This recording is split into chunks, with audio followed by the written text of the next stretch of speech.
Good morning student. देखिए आज हम पढ़ेंगे इंडियन इकोनॉमी का सेकंड चैप्टर जो है the sector of Indian economy, यानी कि भारतीय अर्थव्यवस्था के क्षेत्रक। भारतीय अर्थव्यवस्था के क्षेत्रक। तो कल हमने देखा जैसा कि भारतीय अर्थव्यवस्था में हमने देखा कि विकास क्या होता है।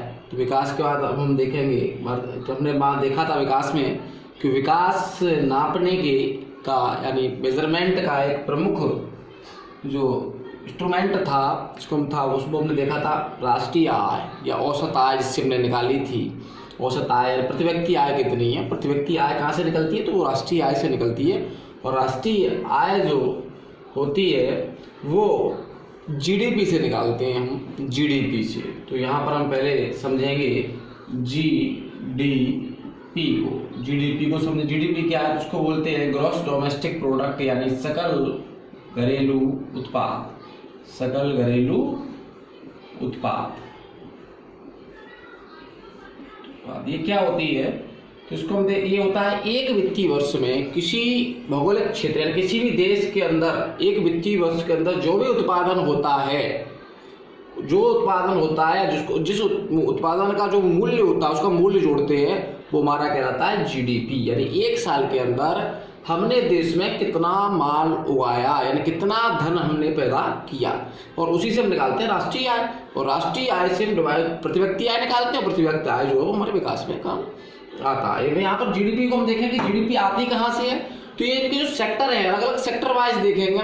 तो सेक्टर जो है यहाँ पर हम देखेंगे भारतीय अर्थव्यवस्था में को हम जो बांटते हैं, कहीं की भी अर्थव्यवस्था हो, वर्ल्ड की हो, भारत की हो, अमेरिका की हो, तो उसके बाद जो तीन सेक्टर है, थ्री सेक्टर हैं। तीन सेक्टर में इसमें पहला होता है प्राइमरी सेक्टर, यानी कि इसको हम बोलते हैं प्राथमिक क्षेत्र या प्राइमरी सेक्टर। ये क्या है, तो प्राथमिक क्षेत्र के अंतर्गत हम प्रकृति से उत्पाद, प्राकृतिक रूप से जो भी हमको मिलता है इस पृथ्वी पर, प्राकृतिक रूप से जो मिलता है और उसका हम उत्पादन करते हैं या उससे रिलेटेड जो है उसको हम मानते हैं प्राथमिक क्षेत्र। जैसे इसमें कृषि, खेती में हम बोते जरूर हैं, हम बीज बोते हैं, हम खाद डालते हैं, हम पानी लगाते हैं, लेकिन इसमें योगदान प्रकृति का होता है। पेड़ पे अपने आप से दाना लगता है, अपने आप से फल लगता है, ये प्राकृतिक उत्पाद है। तो कृषि, पशुपालन है, मुर्गी पालन, मछली पालन और खनन, ये इसके मुख्य चीजें हैं कि इसमें मेन रूप से हम देखेंगे कृषि, पशुपालन, खनन, मुर्गी पालन, मत्स्य पालन, तमाम चीजें आती हैं। तो ये जो होता है ये प्राकृतिक, कृषि में भी प्राकृतिक उत्पाद है, पशुपालन में भी हमारा योगदान जरूर होता है, लेकिन दूध भी अपने आप बनता है। खनन, जमीन के अंदर जो भी चीजें दबी हुई हैं, जो हमारे यहाँ मिनरल्स हैं, जो उनको निकालते हैं, खनिज वगैरह को, लोहा, सोना, चांदी, तांबा या बॉक्साइट, यूरेनियम, जो भी वो सब खनन आता है, क्योंकि हमने बनाया नहीं, वो भी बना हुआ है प्राकृतिक रूप से। ऐसे मुर्गी पालन, मछली पालन जो भी है, ये सब इसमें आएगा, ये प्राकृतिक क्षेत्र के अंतर्गत आता है। दूसरा जो होता है उसको हम बोलते हैं द्वितीयक क्षेत्र, द्वितीयक ऑब्लिक या विनिर्माण क्षेत्र, यानी सेकेंडरी सेक्टर या मैन्युफैक्चरिंग सेक्टर, या तो उसको सेकेंडरी सेक्टर या मैन्युफैक्चरिंग सेक्टर कहते हैं। यानी इसमें द्वितीयक यानी प्राथमिक सेक्टर से हमको जो उत्पाद प्राप्त होते हैं उनको हम टेक्नोलॉजी के माध्यम से, तकनीकी के माध्यम से अंतिम उत्पाद में बदल देते हैं, परिवर्तन कर देते हैं। वो जो बनाते हैं, उसको सिंपल भाषा में कहें कि जो मनुष्य के द्वारा बनाया जाता है वह हमारा कहलाता है विनिर्माण क्षेत्र या द्वितीयक क्षेत्र।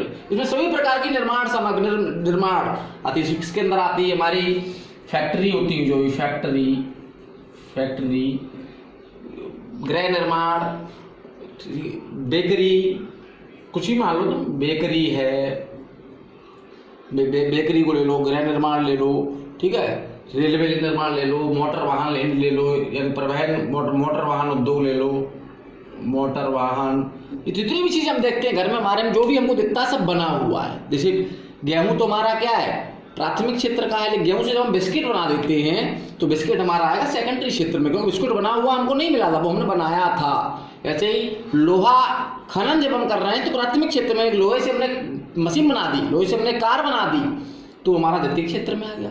सोने के आभूषण है, द्वितीय क्षेत्र में आ गए। ऐसे ही मिट्टी से ईंट बना दी, द्वितीय क्षेत्र में आ गए।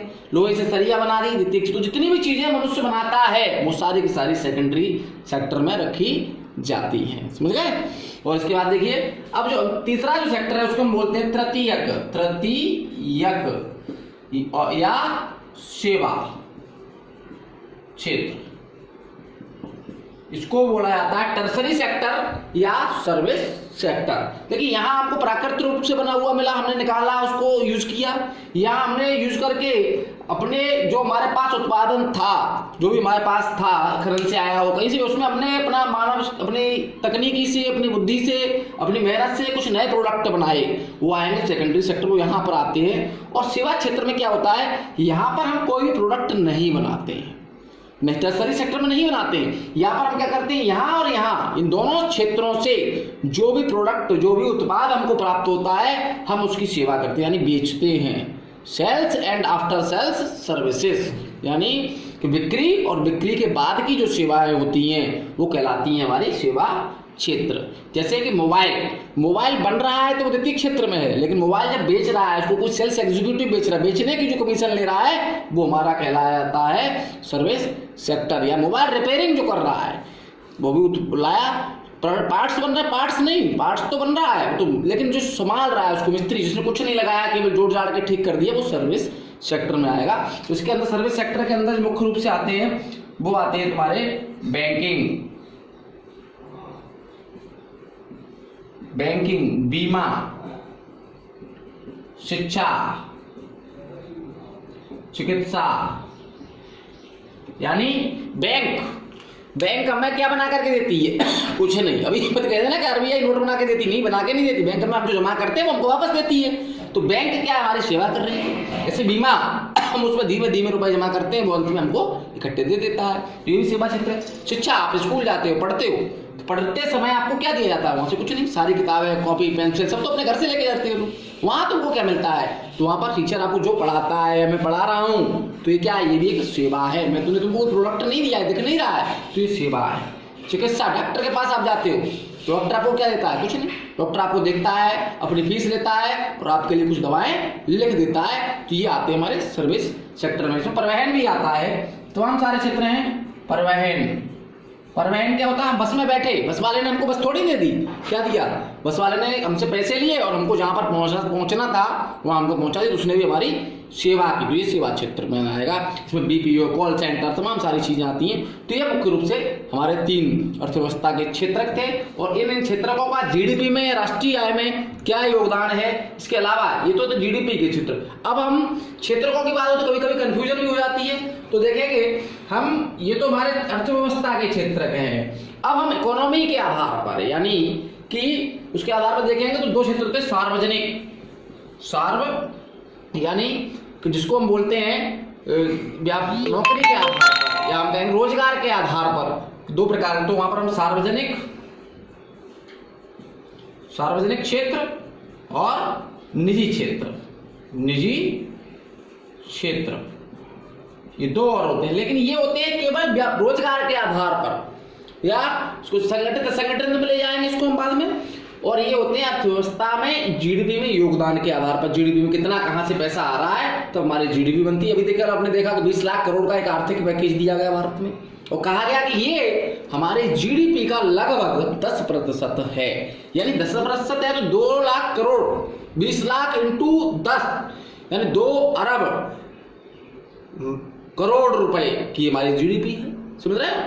तो ऐसे ही जीडीपी में सकल एक साल में हम इतना पैसा कमाते हैं, अब कहीं से भी लाते हैं, तो इसको हम देखेंगे। तो सार्वजनिक और निजी क्षेत्र यहाँ हम देखेंगे क्या है।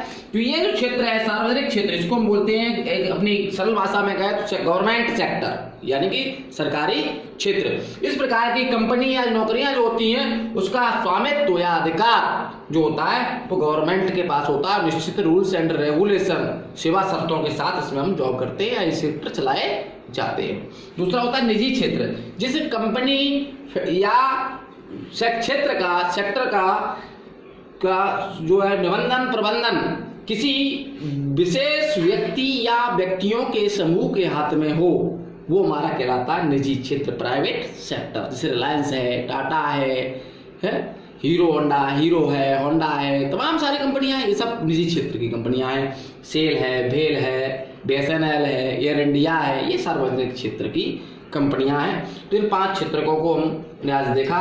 बाकी कुछ कल पढ़ाएंगे, इसमें बड़ा चैप्टर है, कल 2-3 दिन में आपको कंप्लीट करा देंगे। Thank you.